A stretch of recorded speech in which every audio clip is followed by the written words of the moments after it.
Now that Julius Caesar has been assassinated, Rome is in dire need of a new leader to organize and lead the people towards prosperity. The two men fighting for the position are Octavian and Mark Antony. Whereas Antony was second in command to Caesar when he was alive, Caesar adopted Octavian to be his beloved son and made him heir to his political and personal fortune. Hello, citizens of Rome. I am Octavian, the adopted son of your former leader, Julius Caesar. When he was alive, Julius treated me like his own son and took on the role as my father figure. Caesar took me under his wing when I was a young child. I owe all of my military and political knowledge to him. I often traveled with him on military expeditions, which helped me prepare for this role.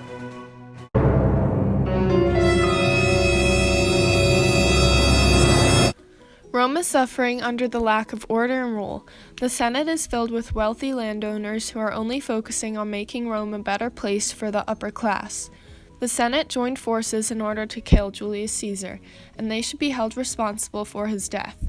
Currently, the Senate is misusing their power and what they deem as necessary and not for what the Republic needs. As a leader of Rome, I aim to reduce the size of the Senate to 600 people instead of its current size of 900 senators.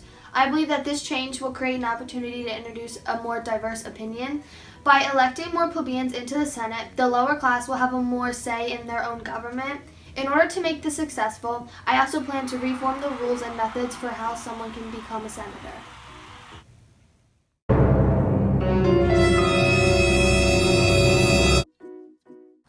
During the Second Punic War, the majority of the land in Rome was damaged, and when the soldiers returned, they had no choice but to sell it because it was now useless to them. The land was bought by wealthy aristocrats that combined the small farms into large estates. But the estates only hired slaves, leaving the former farmers without any power or way to provide for their family. Over time, the employment rate decreased severely, and Romans are now out of work. I will work to create a financial assistance and housing for military families until they are able to find a job. As your new leader, I will create a law that states that business have to hire at least half of their workforce for Roman citizens. Businesses owners can use slave labor, but hiring Roman citizens will increase the employment rate and help the economy.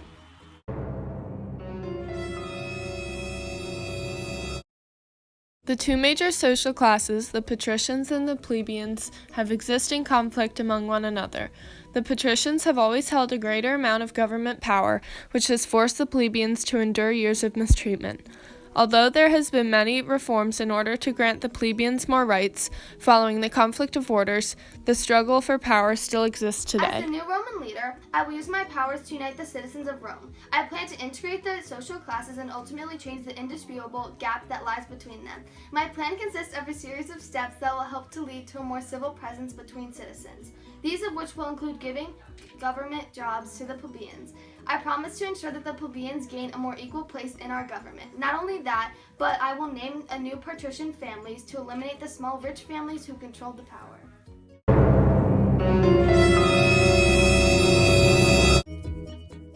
Land is being taken away by wealthy Romans, who then hire slaves to work the land. Those who had their land taken away are now out of work and living on the streets. There are the lowest class known as the proletariats.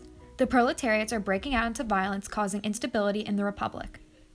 I plan to create a police force which can help enforce laws and abolish violence. I will also work diligently to create a building program that will help supply jobs for the proletariat and get them off the streets of Rome. This can assist in decreasing the starvation rate and increasing the employment rate. While most of you may think that Mark Antony is a worthy adversary, he has done negative things in his past that are not what you would want or expect for the future leader. When he was younger, he was involved in reckless behavior, including gambling, that caused him to make many mistakes throughout his political and military career. Antony amounted a large amount of debt, and instead of paying it off, he fled to Greece in hopes of escaping his creditors. How can you trust a leader who doesn't pay his debt but expects you to pay yours? If you want to make Rome great again, support me, Octavian, son of Julius Caesar.